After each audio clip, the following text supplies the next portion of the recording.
भाग 5 स्टार्ट किए थे, तो उस समय भाग 5 में हम समझाए थे अनुच्छेद 52 से 151 तक का।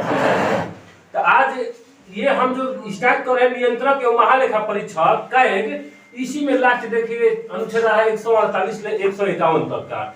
आज हम लोग विधायिका का अंतिम चैप्टर पढ़ रहे हैं। विधायिका में मैंने समझाया था कि लोकसभा, राज्यसभा, राष्ट्रपति और नियंत्रक एवं महालेखा परीक्षक आते हैं।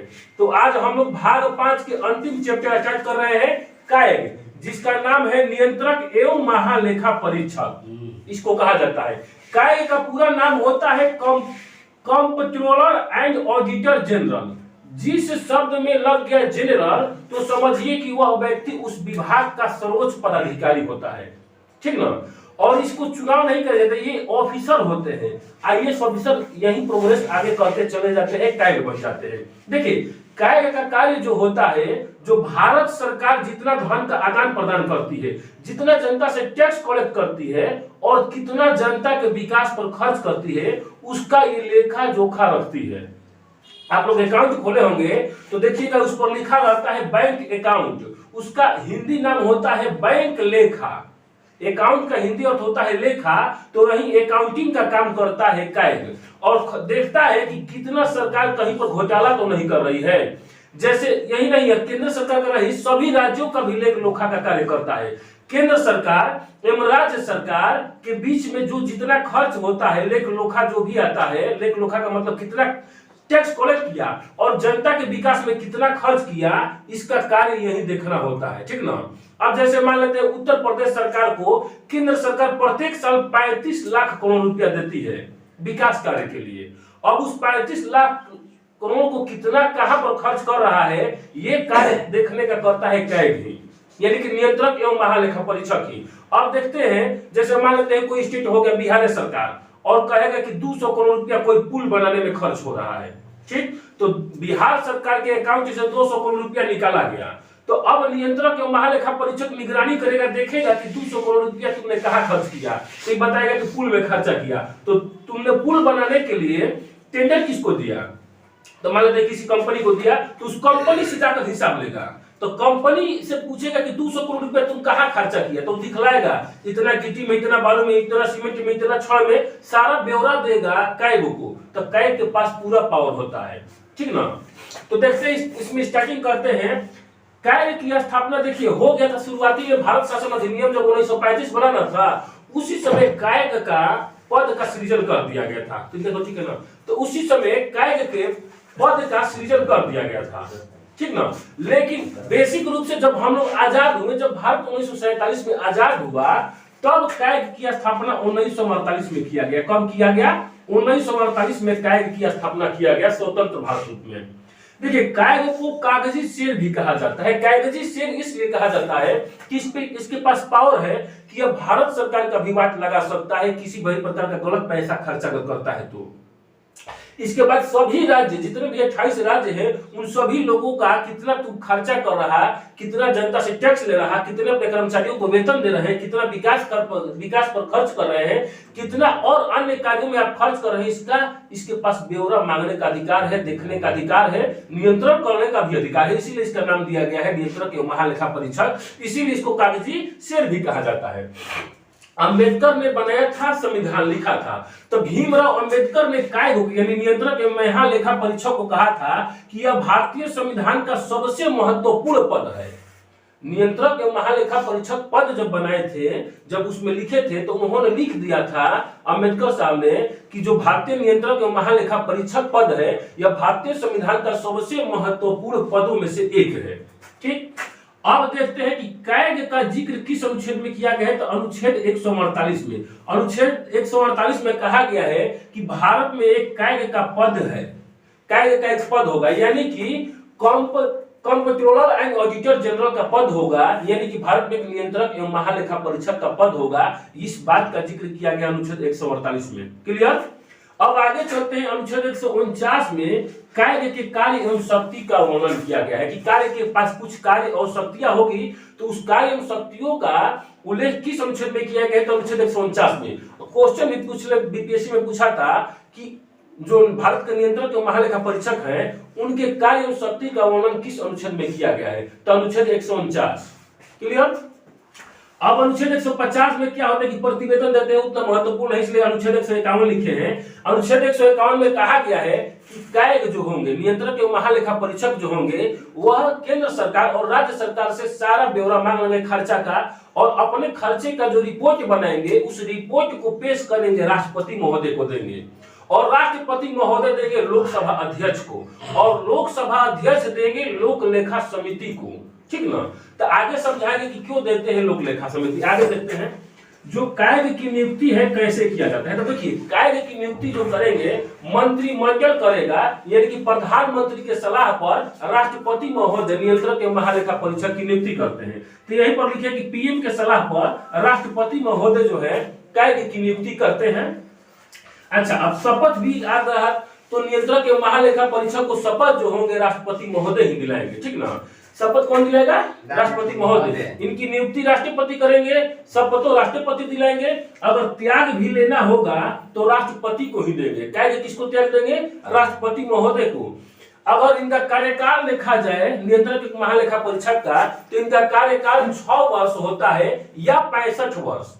6 वर्ष या 65 वर्ष का मतलब ये है कि मान लेते हैं कोई व्यक्ति 50 वर्ष पर अगर कार्य ज्वाइन किया, कैग का पद 50 वर्ष के पद उम्र पर ज्वाइन किया, तो जिस दिन ज्वाइन किया उस तिथि से लेकर उसको 6 वर्ष तक उसका कार्यकाल रहेगा, यानी कि 56 वर्ष तक वह व्यक्ति कार्यकाल कर सकता है, अपना ड्यूटी निभा सकता है। लेकिन कोई अगर 60 वर्ष पर ज्वाइन करे, कार्यकाल अगर कैग के पद पर आए 60 वर्ष की उम्र पर, तो अगर 6 वर्ष करेगा तो 66 वर्ष हो जाएगा, जबकि रिटायरमेंट का उम्र 65 वर्ष होना चाहिए। तो यह 5 वर्ष यहाँ पर ड्यूटी कर पाएगा। ठीक ना, क्योंकि अधिकतम उम्र सीमा लिमिटेड कर दिया गया है 65 वर्ष। समझ गए। तो उम्र अगर इसकी रिटायरमेंट की उम्र पूछेगा तो 65 वर्ष या 6 वर्ष।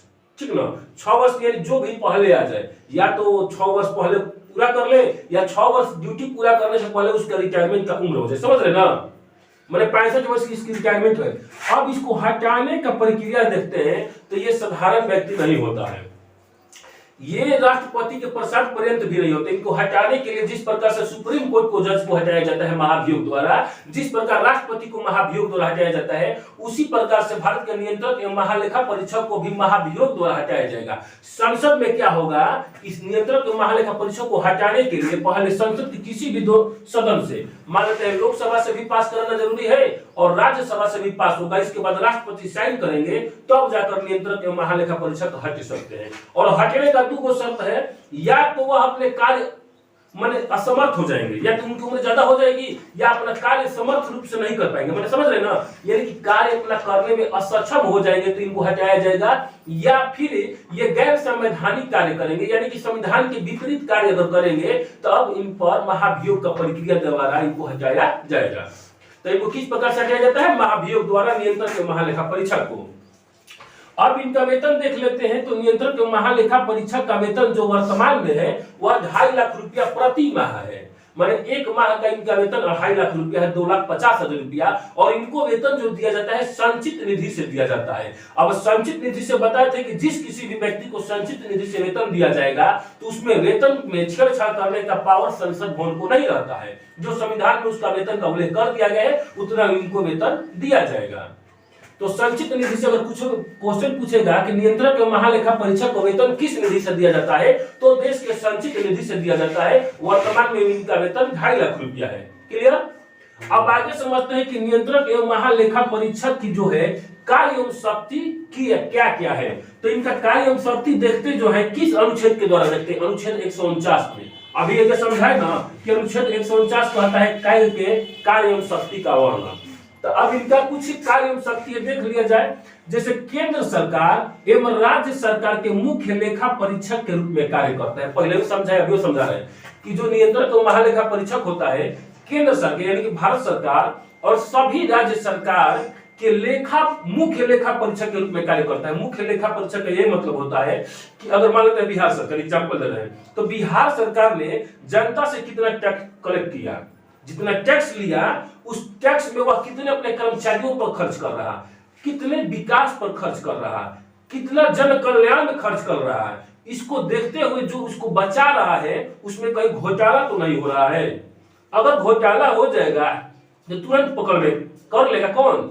नियंत्रक एवं महालेखा परीक्षक तुरंत उसको कैचिंग कर लेगा। इसका सबसे बेस्ट एग्जांपल था कॉमनवेल्थ गेम। कॉमनवेल्थ गेम जब हो रहा था कांग्रेस की सरकार में 70,000 करोड़ रुपया का घोटाला हुआ था। उसमें कहा गया था जो कॉमनवेल्थ गेम हुआ था नई दिल्ली में हुआ था, ठीक ना, भारत में हुआ था। तो उस समय क्या हुआ कि 1,000 करोड़ रुपया का घोटाला खाली किया गया था बाल्टी पर, 1,000 करोड़ रुपया का बाल्टी पर। जो बाल्टी नहाने वाला होता है ना, उस बाल्टिया का रेंट मैंने किराया एक दिन का खर्चा 800 रुपया बताया गया था। 800 रुपया में तुमको बाल्टी मिल जाएगा। सोचिए कि अभी की स्थिति, अगर 2008 की बात नहीं बोल रहे हैं, सोचिए कि कितना बड़ा घोटाला किया गया था उस समय कि एक बाल्टी का किराया सोना का बाल्टी का था। सोचिए कि प्लास्टिक के बाल्टी का किराया 800 रुपया दिखाया गया था। मैंने 800 रुपये में तुमको बाल्टी वर्तमान में मिल जाएगा। अगर ये बाल्टी का किराया 800 रुपया दिखाया गया था तो उस समय 1,000 रुपया करोड़ खाली घोटाला किया गया था बाल्टी में। टोटल 70,000 रुपया करोड़ का घोटाला हुआ था कॉमनवेल्थ में। तो ये पकड़ में कैसे आया? कायदे के द्वारा आया। नियंत्रक एवं महालेखा परीक्षक ने प्रस्तुत किया, उसके बाद उसमें कैचिंग में आ गया। अब देखते हैं तो केंद्र एवं राज्य सरकार के मुख्य लेखा परीक्षक के रूप में कार्य करते हैं नियंत्रक एवं महालेखा परीक्षक ही। माने कितना केंद्र सरकार ने टैक्स कलेक्ट किया, कितना राज्यों को दिया, कितना विकास कार्यों में लगाया, कितना जन कल्याण में लगाया, कितना का गेहूं के कोटा चावल बांटा, इस सब को देखते हुए कहीं पर घोटाला तो नहीं हो रहा, इसका जांच कौन करता है? कायदे। उसकी निगरानी में सारा पैसा का खर्चा होता है। अगर 1 रुपया भी खर्चा करता है केंद्र सरकार तो इसके नजर में रहेगा कि हाँ 1 रुपया केंद्र सरकार ने यहाँ पर खर्चा किया, ये सारा देखता रहता है। अगला देखते हैं इसकी कार्य शक्ति में कि संचित निधि, जिससे इसको वेतन मिलता है, संचित निधि आकस्मिक निधि से खर्च धन की जांच कर सकता है।